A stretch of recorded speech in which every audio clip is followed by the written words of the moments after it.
Will you pay $5 for domestic or regional travel or $10 for international travel to help save the planet?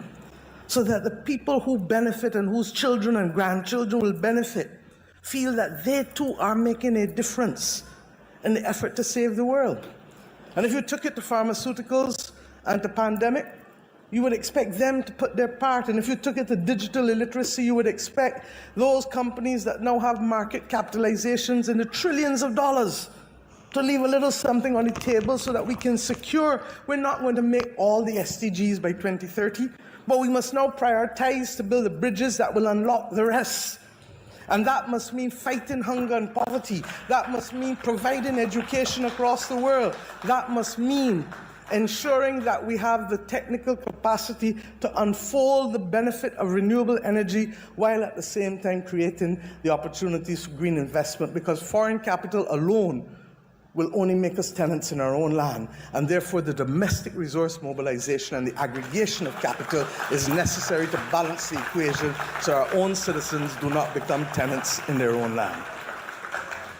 I say these things because I genuinely believe that in the same way we saw over centuries the evolution of the joint stock company, in the same way we saw over centuries the emergence of the nation state, in the same way that we recognize that this is the beginning of the end of a current world order, that we have to be prepared to recognize and to determine what are the things that are necessary to secure lives and livelihoods, people and planet, without being wed to systems that are no longer working for us and that were made in the image of people who only want to dominate and exploit. That is the spirit of Michael Manley and the word of love being practiced. I say to you today that when all of that is combined, we still have to come back home to the most basic and elemental of truths. That you and you and you and you and you and me have first always to summon the courage and to look in the mirror and to believe, as Errol Barrows said, in our mirror image. To believe, as Marcus Garvey said, that it is critical that we emancipate ourselves from mental slavery. And we forge the strength and courage to develop the confidence, not just simply to say that no man is better than me and I am not better than any man, because our people now accept that.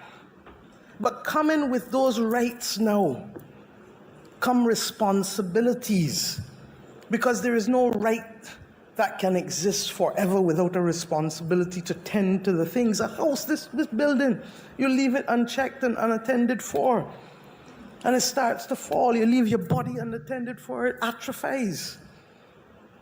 And we as a region have a duty to have mature conversations, first to begin to understand how we can reclaim the mental landscape of our own citizens, recognizing, as I did in a CARICOM Ministers of Culture meeting as a young senator in this country 33, 34 years ago, that we will never be able to stop information from flowing in unless we close down our society, and it's not practical. So that what we must do is root our people, so that when the gale force winds start to blow, the trees may bend, but they will not break. The roots are complex, and the educational system needs to be transformed to ensure, as difficult as it is, and believe you me, as I go through this process in Barbados, I know it is difficult, because nobody wants to feel as though they are on the front line of change, particularly when the change may have implications for their own household. But in the same way that a person who is a diabetic recognizes that if I don't make that decision to sacrifice a toe, I may make the foot or the leg, or worse than that, the body through sepsis at risk. We as a region need to understand that the price of freedom is also equally the anchoring of responsibility in this Caribbean region. And that in truth and in fact, we are in the throes of an inflection point, a historic movement that really, today, causes us to have to pause. And the danger is that we might be at risk of being distracted from the fundamental things that truly make a difference to our planet and to our people, and by extension, to our Caribbean civilization. The reality is that what we are witnessing, in my view, is really the dying of an old order without yet seeing where the new order will be located and how it will be framed. The Italian philosopher Antonio Gramsci wrote in his famous prison notebooks, and I quote, "The old world is dying, and the new world struggles to be born. Now is the time of monsters," unquote. And what are those monsters today? Is it the climate crisis? I don't refer it to as climate change because there's nothing about change in the crisis that we face. It is a season of superlatives, and it's the season of the unexpected. We see it from the droughts, to the floods, to the hurricanes, to the sargassum seaweed, to so many other things that are so unrealistic. I'm accustomed to convection rain here in Kingston, not in Bridgetown. For the last 2 years, we experienced that from August to December, almost 5 days a week. While at the same time, for the first 6 months of last year, we had less than 50% rainfall of the average 30 years that went before, in the same year. The monsters are the pandemics. And we acknowledge that with the increased heat, we are likely to see new pathogens develop, and by extension, new pandemics are likely to emerge.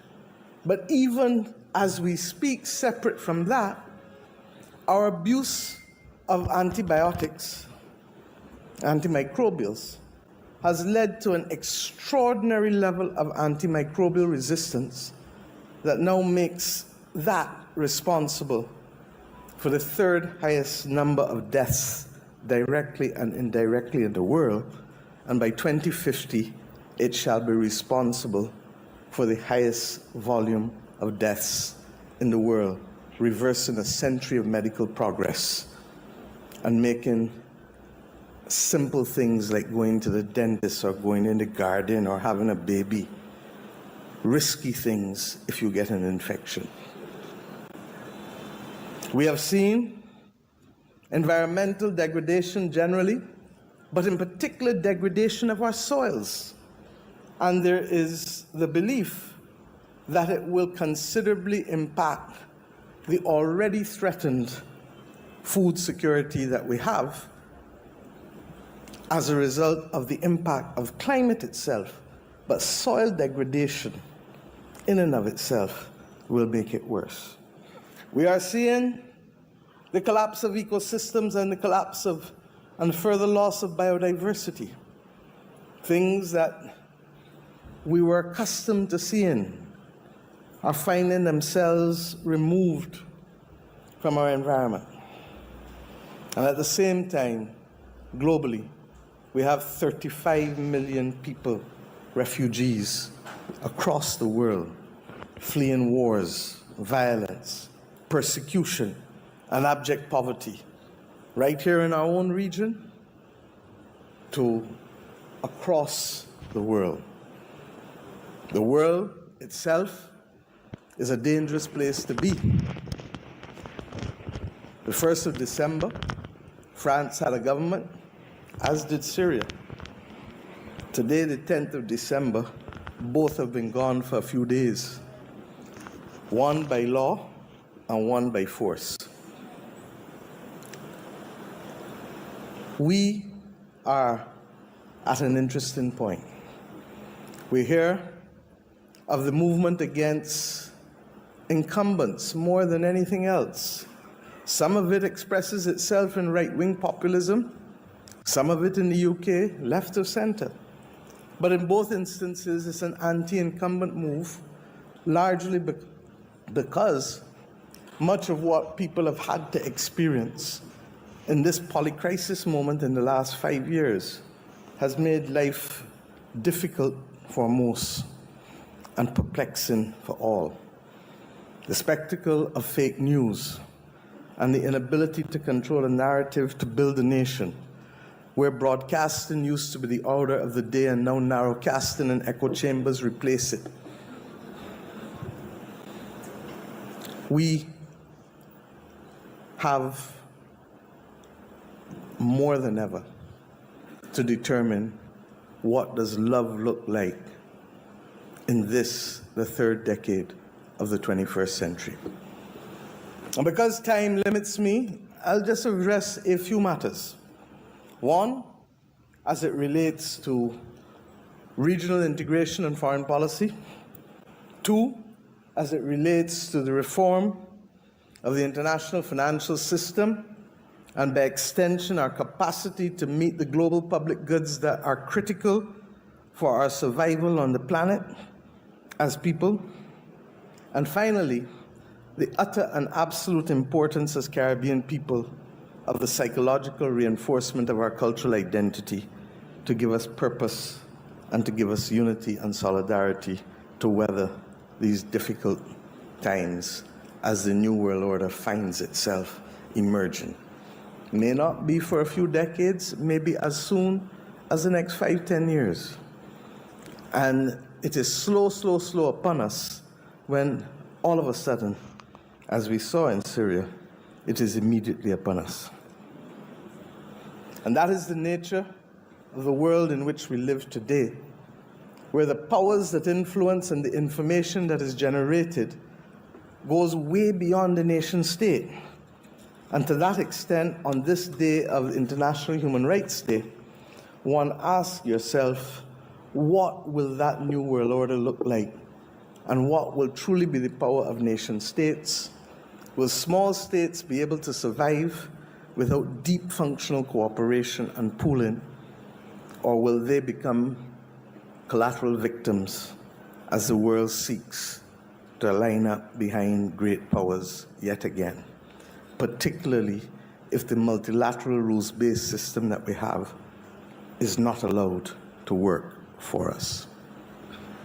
I say to you that it is critical that we not be sucked in to the bankruptcy of the current global world order. And if we go back to what love was for Michael Manley, and I'm amazed at the extent to which even the language used foretold the times in which we come to live in. There is no doubt that we are in a race against time, and those who doubt it will fail to prepare. And that, for us, means that we recognize that love fundamentally is about caring, seeing, hearing, and feeling. Fundamentally is about resilience, a word that Michael used more ahead of his time than most. And love is about transformation. We have taken long to do some of these things, not because of laziness, but because of the complexity of the root system that has caused us to be victims of another order that effectively took away from us identity and movement. And I dare say that so fundamental is the human resistance against that type of activity that I really believe that that is one of the reasons for the strong anti-incumbent movement globally, coming after 2 to 3 years of restricted movement and increased cost of living, where persons are trying to recoup losses in the shortest possible time from a pandemic, that has caused people to say, hey, you didn't see me for a few years, but watch me now. I'm here. And if you don't realize I'm here, I'm going to show you that I'm here. And we've seen it country by country by country by country. But if we come to understanding what that race to become resilient must look like, it is being thrown at us more than ever through the climate crisis. And that is why, in a very real sense, the global south, in its victimhood, has a renewed sense of solidarity, because we all know that we didn't cause the problem, and that in fact we are now bearing double jeopardy, because having been the beast of burden to enrich those who built the Industrial Revolution, we are now the first victims on the front line to the consequences of the Industrial Revolution in terms of greenhouse warming. Hi guys, welcome back to my YouTube channel. I am Michelle, and if you're watching me for the first time, kindly don't forget to like, share, subscribe, and even comment. So guys, I hope you have heard the speech of Mia Motley. Mia Motley is one of the most admired women, female leaders, because she's outsmarting male leaders. That woman is making other women proud. We are coming out from that generation where women were kept down, but this woman is making us women proud, is making the world proud. She's fearless. She's just making decisions that even male leaders cannot make. We all have seen Mia Motley being more than being the PM of Barbados. She is making sure that she's deploying good educational system in Barbados, which she feels like with education, and education is key. She feels like Barbados needs a very high educational skills. She feels like Barbados needs learned people. She knows that without education in this world, you cannot go anywhere. She's that woman who believes in education. She's that one woman who is pushing other women. She is the role model to other women. She's showing us women that we can do it.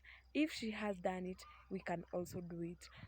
This woman is that kind of a leader who is being admired by African countries and Caribbean countries. She is one of the female leaders who are being admired. She's one of the female leaders who are leaving people shocked, who are making decisions that people never expected to be made by our female leader. She knows that she knows the needs of her people. She understands and wants her people to live in a good generation. She is one of a leader who believes that good leadership starts from you. She's one of the leader who does not support corruption in her country. She is making sure that her country, she is making sure that more than her being the PM of Barbados, she is making Barbados proud. She will come from that seat with an history that no woman has ever made. She is so fearless. She is being admirable. She is just another person.